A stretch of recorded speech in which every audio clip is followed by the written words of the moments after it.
Hi, this is Dr. Chuck Betters with Mark Inc. Ministries, and you are listening to a resource that Mark Inc. Ministries has developed where, again, we offer help and hope to hurting people. And we have with us in the studio today some very special people, and I'm going to ask my wife, Sharon, if she would go ahead and introduce not only the people, but the topic for today, and I know that you're going to be blessed by it. Thank you, Chuck, and welcome to this Help and Hope resource. You can go to markinc.org where you'll find numerous resources that are free, stories that are addressing life crises that are painful and difficult, and often that are experienced in isolation. And I feel as though today that's a topic that we're going to be talking about, a life crisis that is a very private one at times and yet can create havoc in a person's life. And so I have in the studio today is Heidi Scott and her friend, Gail Stewart. And I'd like, Heidi, for you to introduce yourself to our listeners. Sure. I am the owner of Morning Star Counseling in Quarryville, Pennsylvania, which is a small counseling practice in a rural setting. And we deal with all different kinds of a variety of mental health issues. In any private practice, you're going to get the bulk is going to be depression or anxiety. And what we're going to be talking about today is an anxiety-related disorder. So certainly in my practice over 25 years, I've dealt with a lot of people that have struggled with this particular issue that we're talking about today. Great. Thank you. And Gail, how about if you introduce yourself? Hi, my name is Gail. I am 53 years old, almost actually this month. I'm married and we have two grown sons. One is married and he just had our first grandchild, a little grandgirl. And I am a nurse and have been a nurse for over 30 years. Well, I can relate to the grandgirl. Grandchildren, that's the top priority in my life right now. So welcome. We're glad you're here today, Gail. Heidi, why don't you explain a little bit about what we're going to be talking about? It's OCD, and frankly, I don't know a whole lot about that. I did a little bit of research, but I think I'd like to hear from you. What is OCD, and how prevalent is that? Sure. I'm really glad that you've chosen to take this topic on because it's a difficult one, but it really is something that we see quite a bit of. And so OCD stands for Obsessive Compulsive Disorder. It's really best described by kind of explaining those two components. The obsessions are the thoughts. They can be intrusive, repetitive kinds of thoughts that get stuck in your head. And that's probably the best way that I can describe it. And I use that as I'm working with clients who are struggling. Can you give an example of what that would be? Like something very specific? Well, kind of the classic example of OCD is the germophobia kind of thing, right? Where, someone's out at the grocery store or out doing anything and they are preoccupied with thoughts about having contamination on their hands or whatever. So the other piece of it is the compulsion, which is the behavior. So in order to alleviate the anxiety that they feel about the contamination, for example, they compulsively wash their hands. So that's kind of the classic example, but it really is comprised of those two pieces. Intrusive thoughts, obsessions, things that get stuck, and then the behavior, in most cases, not in all cases, but in most cases, there is a behavior that is associated with it to alleviate the anxiety.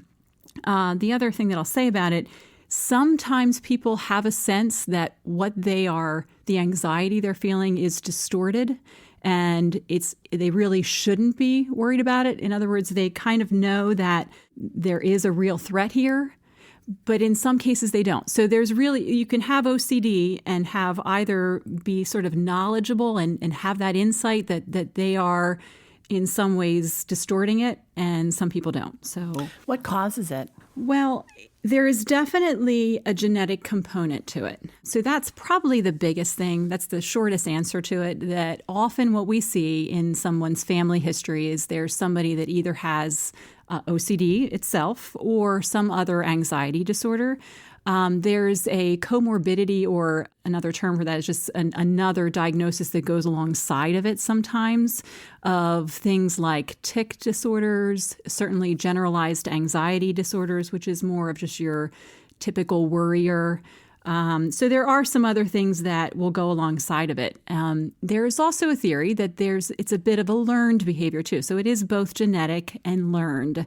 Learned as a way of coping with anxiety and things like that. The only other thing that I'll comment on is there's a medical issue, PANDAS, which is an autoimmune. Gail could probably speak to that even better than I could, but it's an autoimmune disorder, and the body's reaction to that sometimes causes OCD symptoms. So there might be another medical cause too that causes some neurological issue, but yeah, genetic and learned. It sounds to me like what we're talking about is an ocean of a topic. That it is. Yeah. So one thing we want our listeners to know is that one of the purposes of our Help and Hope audio library is to tell stories of one person's journey. So we know that in this topic, this is one person's journey. Even though there'll be some generalizations and some things that you've offered already, that's great. But we want people to understand that what you're listening to is one person's journey in struggling with OCD. And so it could be very different in another person's. There could be some things that are exactly the same, but there are other things that could be totally different. So there's freedom there as we talk about this. Why is it that counselors seem to miss this diagnosis? Well, just as you were saying, OCD looks very different in different people. And I think because there are so many different variations of OCD, that it is often missed. And I think when you hear Gail's story, I can maybe elaborate on that a little bit. But yeah, it certainly, for some people, there's no fear of contamination. And it's really more heavy on the obsessive side. So we can talk about that list of the many different kinds. And then I think maybe you'll understand that a little bit better. So is there an effective treatment for OCD? Yeah, I want to say that there really is. I do believe that medication certainly plays a part in that. A lot of people find help with that. But I think if you can couple it with cognitive behavioral therapy too, in a counseling setting, it's probably the best way because both can be effective. And so why not kind of throw everything at it? And then I have plenty of clients that don't want to go the medication route and they want to try therapy first. And some people have really good success with that without having medication. So it's really individualistic. But yes, I think you really can see once it's identified, and that can be the tricky part. Once it's identified, I think you really can make some progress in minimizing the symptoms. As many mental health issues, I would say often it doesn't ever completely go away. It kind of is always there. It kind of follows you around. You can feel it kind of tugging at you here and there, but you've learned how to push it down and it becomes just this minor annoyance versus something that really has control over your life. Gail, when you and I talked, what really intrigued me and compelled me to try to make this interview happen, was so many of the things that you described, I think many women struggle with. It may not have the same root cause, but your efforts to try to control it, to try to get some clarity of thinking, I resonated with much of what you were saying. So I think your story is very important. And I think that our listeners are going to get some insights into their own hearts that could offer the help and hope that we want people to experience. So it's so good to have Heidi here because she's traveled this pathway with you. So I'd like to just hear the two of you talk about your story. Great. Well, I'd be happy to do that. It's my pleasure to introduce you to Gail and what she's experienced. So, Gail, if you could tell us when you first remember experiencing what you know now as signs or symptoms of OCD. So that is a question that takes me back to when I was about 13 years old. I specifically remember because it was at that point you alluded to many symptoms of OCD, but one of them is intrusive thinking. And at that age, at 13, a very significant event happened in my life, and I remember having a very dark thought. And that thought was especially scary to me because I was a follower of Jesus from an early time. And so when that thought came into my mind and it stuck there, I became very scared of it. But I really didn't know what to do with it. the term mental health is now much more used than it was then, and I probably wasn't even aware of it as a young teenager. But I know that it caused me a lot of distress at the time. And I was very good at and enjoyed my life at the time. And so when this interruption came, it was very scary to me as a young teenager. And so I didn't really say anything to anyone, but the fear developed that something was very wrong with me. And again, it happened when I was about 17. I remember specifically another time in my life when this very intrusive type of thinking and very dark thoughts would come to my mind. And again, as a believer in Jesus, I just remember laying on my face, surrendering to him, because that's what I thought was necessary at the time to do. And I wasn't able to express any of these thoughts to anyone except to the Lord, which he absolutely carried me through. But at the time, it was, again, a very, very scary time.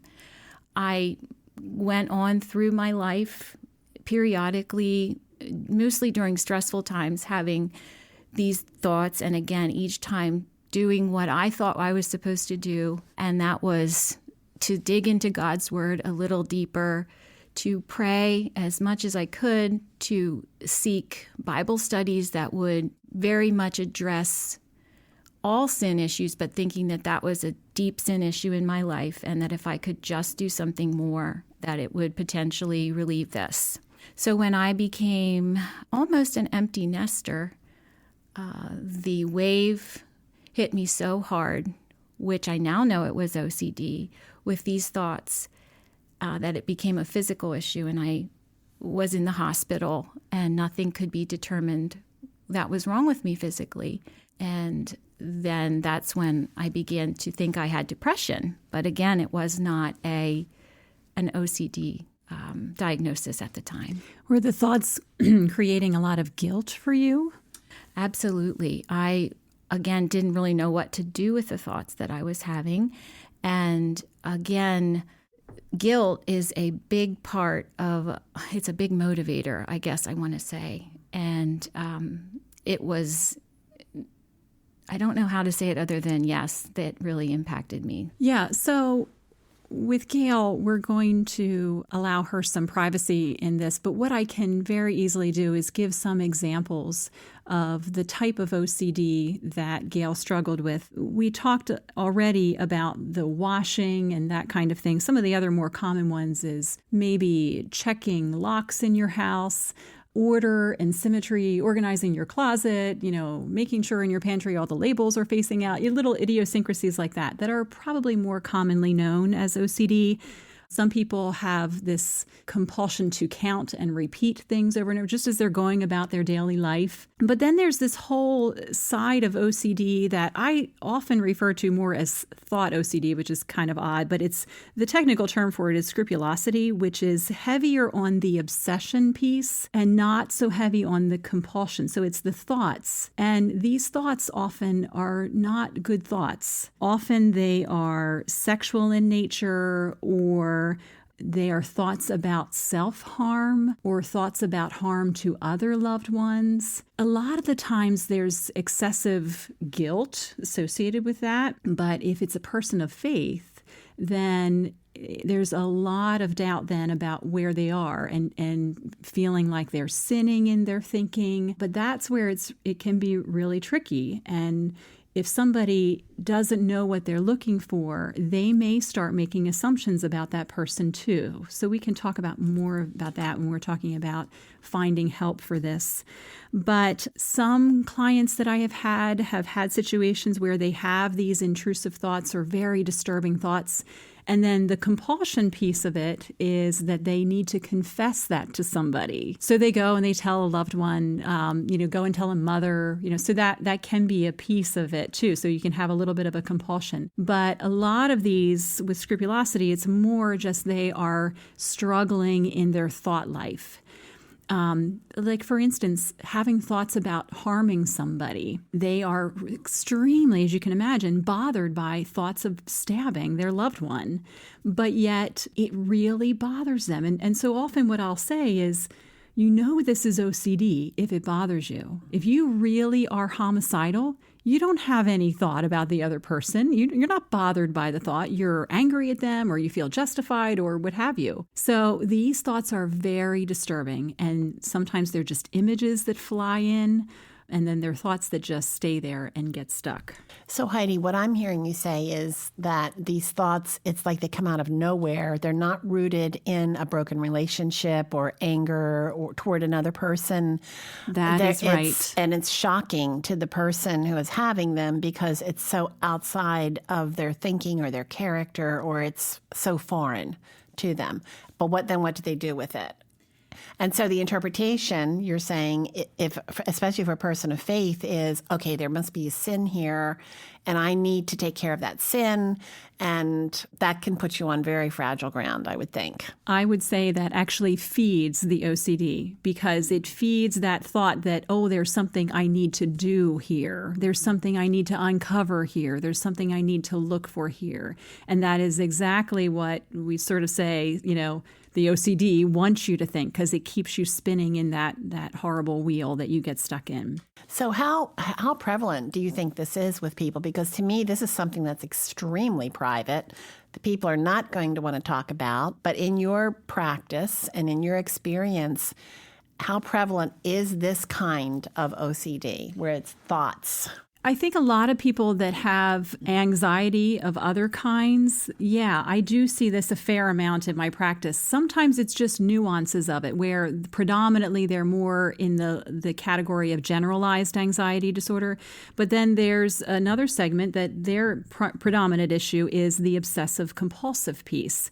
So it's really difficult to identify and even say prevalency, because I think a lot of people that have anxiety have nuances of it, but may not be full-blown OCD. But yes, it is certainly something that I have on my caseload at any given point, a handful of people that are struggling with OCD. And I can see why it's hard to diagnose if you're not sensitive to understanding this, because you would immediately go to, there's something wrong with your heart. You must have something against that person. Let's get to the bottom of it. Yes. So I think a lot of even lay counselors or pastors or anybody that you would go to, if somebody says, I have this fear that my hands are contaminated and I just feel like washing them over and over again, a pastor or somebody may say, oh, that reminds me of that movie with Jack Nicholson, As Good as It Gets, or, there's some familiarity with that piece of it. But it's when somebody has thoughts, if somebody would come in and say something like, I'm having these horrible thoughts about cutting up my chest. And, when I see a knife, I want to do that. And so some lay counselor may say, oh, well, you may be depressed. You must have something going on underneath that. Where I see it very quickly because of my experience, I can see it pretty easily. But you can see how another therapist that is not trained in this, or a lay counselor or pastor or friend, isn't going to easily identify it. Because as you said, some of these things people that don't struggle with OCD can relate to on a small level. The difference is you may have a thought kind of fly through your head, but for somebody with OCD, it gets stuck and it's over and over and they cannot let it go. So it may even seem like something kind of normal, but when you really talk to the person and see how intrusive and how it really is life-altering, then you see the OCD.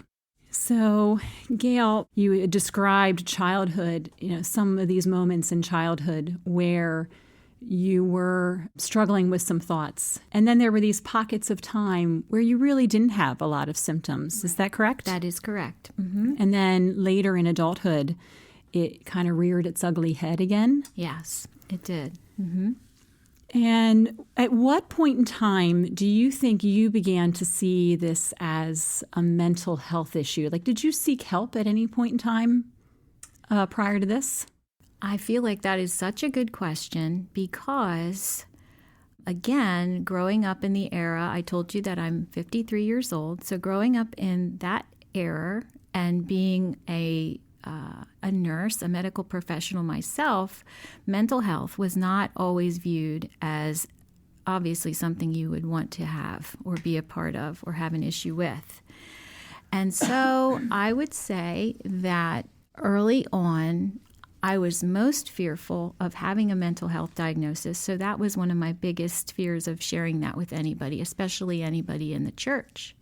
As time went on, I would say approximately 10 years ago is the first time that I had experience with someone who would be a counselor. That was a type of prayer counseling, which was very beneficial at the time, and I'm very thankful for it. But the counselor that I had certainly did not recognize my symptoms as OCD symptoms. I was being counseled for depression type things and relational type things that were placed back into my early life. And then more recently, with the most recent episode that I had, there were some other counseling issues that, as you alluded to, had me looking deeper and deeper into my own self, which really led to the downward spiral. But that was not a bad thing, because that really led me on this journey of finding out what was wrong here and what could the Lord show me in regards to how did he have his arms underneath me.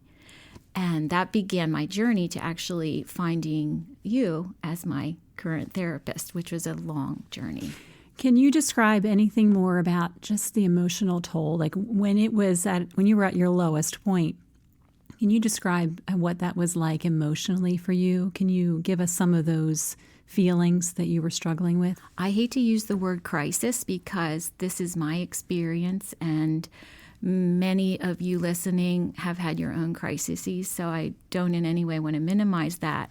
But to me, this was at a time that I could not have one single thought at the time that I could make sense of. I could not sleep because of the thoughts. I could not eat because of the thoughts.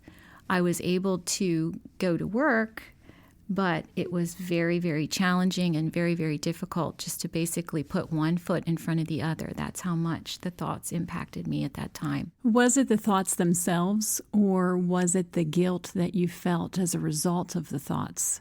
I would say the thoughts produced the guilt, and that's exactly where I found myself. Or an even more critical time for me was trying to figure out the whys. Why was I thinking this way? What could possibly be wrong?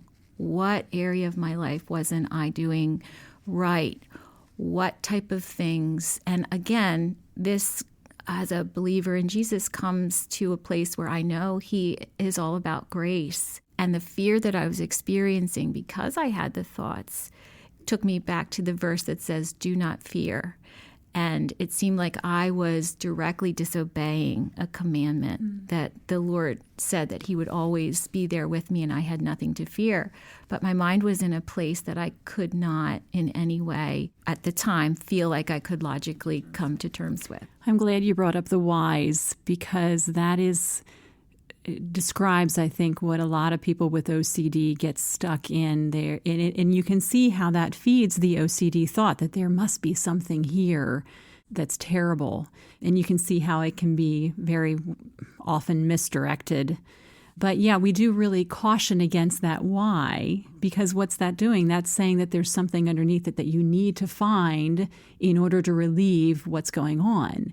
As soon as you can see it for obsessive compulsive disorder and see it in that framework, it all of a sudden has that capacity to really begin to shift. Do you remember that shift for you? It was a gradual shift. It took time. And I would say that I am still working that out because, as you said, I don't like to use the word chronic. I prefer to use the word persistent. But this can be a persistent thing that happens in my life. But I do remember specifically being able to identify a particular thought as an OCD thought. And then with the tools that I had been given, be able to come full circle and kind of stand against that. And faith does have a lot to do with that. In fact, primarily it would. But it was so encouraging to know, I guess this opens another topic, that I wasn't the first person in the world, much less in my little town maybe, that has struggled in this way. Just feeling like you're not alone can make a huge difference. And once you see it within the OCD framework, then it opens you up to like, wow, there's really a name for this. And that can be pretty powerful. In normalizing, that normalization process can just be helpful in and of itself. So was your family doctor involved throughout this? Were you talking to somebody like a family doctor about this? My family doctor is just an incredible physician. He is an incredible practitioner, and maybe somebody listening does not have someone like that in their life, but I am so grateful to say that he was someone who said that it's very important for you to, for me personally, I am on a medication to help me, but he also said that the combination of medication and a therapist is the most effective combination. So in my particular case, this is what he directed me to, and I can only say that he was very open to just discussing this with me and continuing to look for more answers. So yes, he was and I feel like that's a really important key to unlock some of these questions that we have to work together with the medical profession and a therapist. I think it must have taken a lot of courage for you to even be open on some level with your family doctor. I think a lot of times we are not real open about mental health issues with our family doctor. So that's great to hear. Tell me about your family's response. You're married. How did your husband respond, and how did your family respond with regard to finding out more about this label of obsessive compulsive disorder, or maybe your mental health journey in general? Anytime that you have a mental health issue, or at least in my case, it came along with a lot of shame that came along with the guilt. And I was very concerned about how my family would respond if I would ever be open and honest with them. I hadn't told my husband any of these thoughts, even though I had them from an early on 13-year-old. I never had shared that with him up until we had been married for, well, even just 30 years. Some of the things he did not even know, and I carried that with me. So shame has a lot of motivation if you feel like you need to keep things to yourself. So I need to say that my husband was so supportive in my journey. I think sometimes loved ones can themselves have guilt that maybe they were the cause of your problem or your issue. And that is not the case in my family. My husband actually was a wonderful and is a wonderful support. My children also are excellent support systems, and I have an extended family. So I am so blessed to say that. That being said, I do want to say to people who may not have that in their lives that it is important, and I encourage you to persevere through your own journey to help. That you may not feel like you have the energy to do that, and your thoughts and patterns of thinking may be so difficult, but I would encourage you to seek help in that, because there is help and there is a lot of hope for you in regards to that. But I must say, for my particular family, I just am very grateful for their support. And I can't speak for them as to know what they think about it, but they have been extremely helpful in my journey. I'm so grateful for that. It must have taken a lot of courage to be transparent about it. You talked about the shame that can accompany this. Yes. And so sometimes just being able to be honest and open. Mm-hmm. Our family is growing, and at the time that I was struggling the most, we were looking towards my oldest son getting married, and I began to wonder what would his future wife think about all of this that she was getting into. And again, and my youngest has a fiance, and the same thing. They got to do life with us during a very difficult time. And yet you found them to be very supportive, very understanding, yes. Not criticizing. No, not at all. Very kind. That's great. So now, you're at a place where I think you described it as getting better. You could safely say turned a corner, but it's still a struggle day to day at times. Have you experienced any setbacks or reoccurrences? I have. I had a hiccup about 3 weeks ago when something very important happened in my life, a very wonderful thing, and that very day I had an intrusive thought that I could not get rid of. And it's interesting how OCD, from the research that I've done on my own and from how I've learned from you, it can be a little progressive. And this was something that hadn't necessarily happened to me before, but it had a lot to do with another subset of OCD. And it's a really big field. But again, I was able to stop that pretty quickly in its tracks. It didn't last for a very long time. It felt like a long time. But yes, and that is another fear that I have to be honest and admit that I would be afraid that that could happen in the future. But again, I feel like it's really important to have someone come alongside of you, like you, Heidi, who is able to walk people like me through that kind of thing. Gail, as I'm listening to you talk about these thoughts and the intrusiveness, and you said you had a setback and you may have other setbacks, what are some of the practical things that you have learned to do to handle those kinds of thoughts? Some very practical things are remembering what is true. Sometimes that's really hard to do when you're in the midst of it, but going back and remembering what is true is a very important component, I believe, in recovery. And then there are those things like eating well, trying to exercise, trying to get enough sleep. Those very practical things mean a lot, particularly, I think, to everybody. But when you have an episode like that, to focus on what you can do and potentially decrease caffeine, it can really make a difference. I can't say that I'm always able to, I shouldn't say able, but I don't always choose to do that. But those are some really practical things. The other thing that I've found is to find a few people that are accountable in your circle, that you are accountable to, that I am accountable to. And I am, again, very blessed to have those people in my life that I can go to and let them help me to sort out what is true. And then again, if you don't have a counselor or a therapist or someone, just persevere through that until you find help in that way. And sometimes your pastor can help you find that. Sometimes it can be a real journey, but those are some practical tips that I would give. How do those people that you've chosen to be accountable to, how do they help you? They help by, first of all, there's a comfort level that we've had over the years. And they help, again, I think the main thing is pointing me to truth and pointing me back to how can I really look at this and see how this fits into God's plan for my life.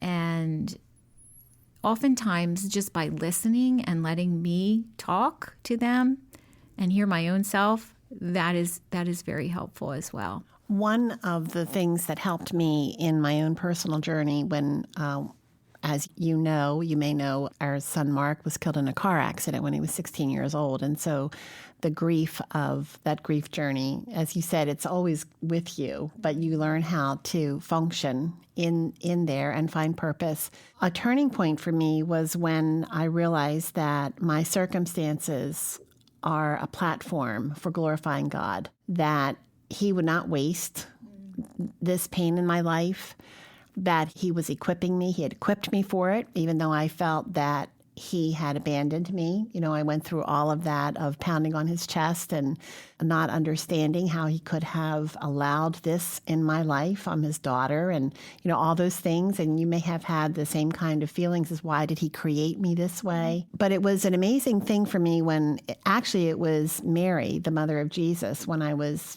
I thought she lost her son, she can teach me.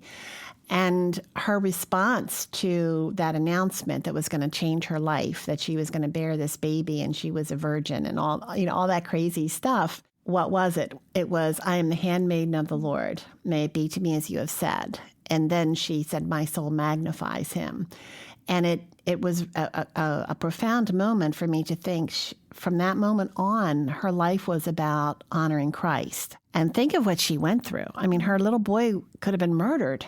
They had to run for their lives and all the horrible things that happened were challenges to her. I don't think she did it perfectly. I think she probably suffered and struggled and cried out to him, Lord, I need you, help me. Can you see in your own personal life how your journey is a platform for honoring him? And how hard is it? I'm so glad you asked that, because that reminds me of a thought that would come to my mind often as I was having my deepest questions with the Lord about why did this happen and what purpose could there be in it. And I had a period of time where I actually felt disqualified for life. I wasn't in a place of wanting to end my life or didn't feel like there was not a purpose for it, but that somehow I was not qualified. So it was a wonderful thing when he took me to that verse again that said that I will never, ever leave you or forsake you. And so no matter if I'm in the midst of anxiety or if I'm in the midst of a difficulty with my thoughts, he is always there for me, and he is always there for whoever is listening in their very deepest, darkest times.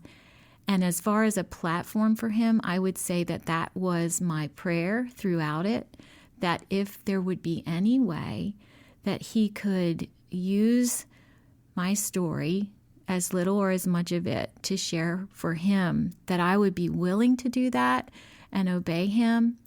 And actually, my desire would be to point people to him in this. So I love that you asked that question, and I'm sorry for your experience that you had in your life, but I do love how he makes all things new and can, even in the midst of brokenness and difficulty, change a whole life. And I'm grateful for that. And you know, Gail, one of the things that I don't know whether we would have survived without it were the people ahead of us in a grief journey who could call back and say, God is sovereign and you can trust him even in this. And you have people like that in your life who are saying to you, you can walk this pathway. You may be walking it with a limp, but you can by God's grace. And going back to that mother promise of his presence, that I will never leave you or forsake you, and clinging to that. And so I think about people who are struggling with OCD and the counseling and you know, Heidi, the practical things of counseling and all of those things that are so critical. It's like, you know, the medication that's going to make your heart stronger, that you need that. But then there's that added element that you have of that faith component of his presence, and his presence is often through prayer and through his word.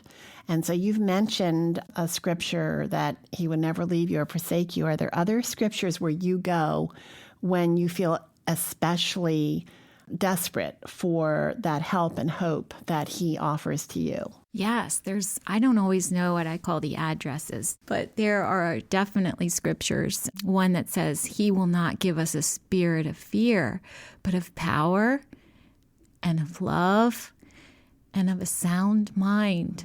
And he also says, do not fear, for I am with you. I will, it comes to say, uphold you with my right hand. I can't remember right this second, but there are so many scriptures, and there are so many examples in scripture of people who have struggled as well and went to him and found those promises to be true. I'm so thankful for scripture that we can come to that. And I think something for us to remind our listeners about is that the reason those scriptures are so powerful for us is because of the one who made the promises, and because he has proven his love for us by sending his son Jesus. One of the passages that has meant so much to me actually is the book of Hebrews. And the writer of Hebrews starts out writing to these people who are terrified. Their world is falling apart. They're being persecuted. And, you know, it just seems like things are they want Jesus, but they don't want all the trouble that goes with having Jesus. And it seems as though he knows the questions that they're asking. Is God sovereign? And he says, yes, God is sovereign. Why won't he speak to me? Have you ever felt that way? Why won't he speak to me? I'm crying out to him. He's not answering me. And the writer says he has spoken. He's spoken through the prophets. He's spoken through his word. And he has spoken through his son, Jesus. He sent Jesus. And okay, so God is sovereign. He is speaking to me. Can I trust him? Well, can you trust the God who sent his only son to people who hate him, who don't deserve him? Yes. And he is the one who is in charge of the universe. If he can be trusted with the universe, he can be trusted with my life. That was my takeaway. And so then when things are falling apart and the world around us is crazy and encouraging us to think these wrong thoughts, what does he say in I think it's chapter 2? He said, yes, when you read the newspaper headlines and it looks like the world is falling apart, but we see Jesus. That is the message that we want, that when it comes down to it for us personally, is the reason those promises are the truth, and that you go to them as you're unwrapping and saying, what is the truth here? The truth is God is with me. The truth is he created me. The truth is he knows what's going on right now in my life, and I can trust him. And why can I trust him? Because he sent Jesus. So I can trust him. It's not just words on a page. And that, I think, that's the foundation of, it's kind of like, I should say it's a cherry on the top. It's the counseling is working. But then when you have that added element of a personal faith, and Heidi, I know that you could speak to that too, with the counseling that you do with people who are faith-based, the difference it makes. Yeah, just here, especially at the end, you were highlighting that aspect of truth. And Gail, you mentioned that too.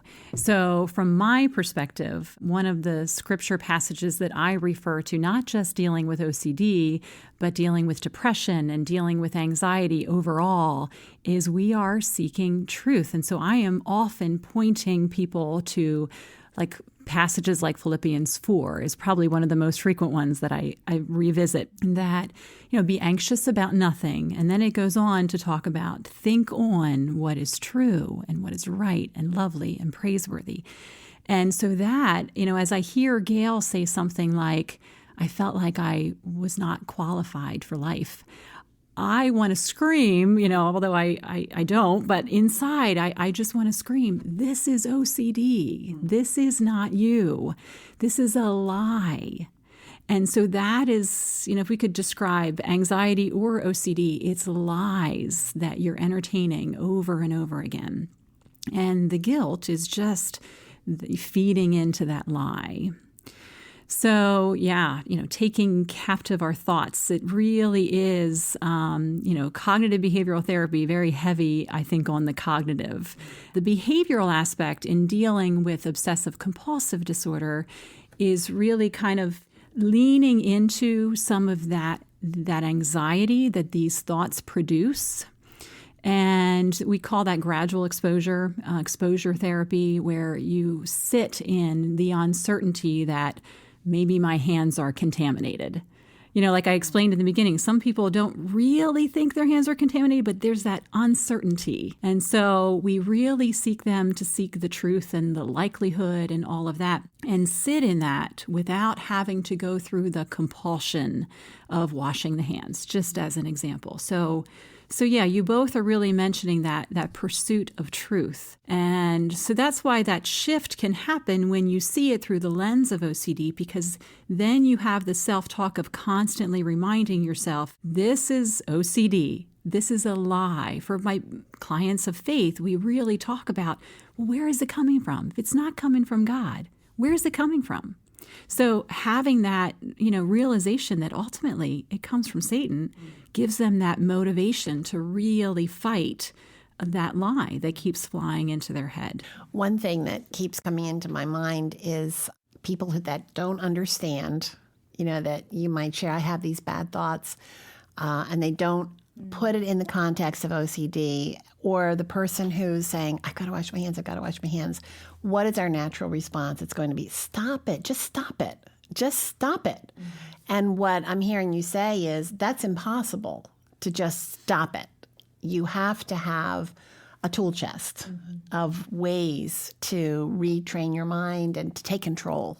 But it's not going to be in an instant because somebody told you to do it. That's right. And it does take time. And there's a lot of strategies that you have to teach along that. But that is the goal, not to feed into that lie that you have to do something. Not to feed into the lie that because you have these thoughts, you're a terrible person. If you see it in the lens of the OCD, then it should be able to alleviate that anxiety that's caused by it or the guilt that's caused by it. But it takes a lot of time. I say it's not like a light switch where all of a sudden you get it and they're like, oh, it's okay. It's just my OCD. It's not that easy. I usually refer to it more as a bridge. It takes time to get to the other side where you really believe it's OCD and you can shut it down quicker. To me, it sounds as though good counseling is critical in diagnosing OCD and treatment. How do you find the counselor that's best for you? So I would say, yes, I think that is a very important piece of it, to find the right fit and the right qualifications for that. So my opinion would be to look for a professional that is experienced. My opinion would also be that that person be licensed, just because then you know that they have met a certain amount of experience, education, and qualifications. Somebody that is knowledgeable and experienced in working with obsessive compulsive disorder. Ask them, how much experience do you have in this? I also think it's important for those people of faith to find somebody like-minded in that, because a secular counselor who doesn't have a faith isn't going to be able to relate to all of the guilt and some of the underlying issues. And we've seen how sometimes the faith and OCD overlap. So I would always recommend for people of faith that you're looking for a counselor who's also a person of faith. We've talked about just how if it's unrecognized and undiagnosed, you can really go on a lot of rabbit trails that can really almost be harmful and put you in the opposite direction. So I do think that experience in OCD is critical. You've been listening to a Help and Hope resource produced by Mark Inc. Ministries. Mark Inc. exists to offer help and hope to the hurting, and we have numerous free resources on our website, markinc.org. If you go there, you'll find many stories that address life crises that are sometimes experienced in isolation, are often very difficult long-term, and often difficult for those people who love the person in crisis to know what to do. We hope that today's interview has encouraged you, not only if you are struggling with OCD, but maybe you know someone, or maybe you have a loved one that you're thinking, that sounds like my friend. I hope you'll share this resource with them. You'll share this story. I want to remind you that this is one person's story, and there are many different directions we could go, but we believe that we've offered the help and hope that hurting people need through our discussion of OCD today. Again, you can go to markinc.org, that's markinc.org, where you will find numerous free resources that offer help and hope to the hurting. If we can be of any help to you, you can contact us through our website, or you can call our office at 1-877-MARKINC. That's 1-877-MARKINC. My name is Sharon Betters, and it has been a privilege for us to be in your life for a little while, and we'd love to hear how this interview has offered help and hope to you.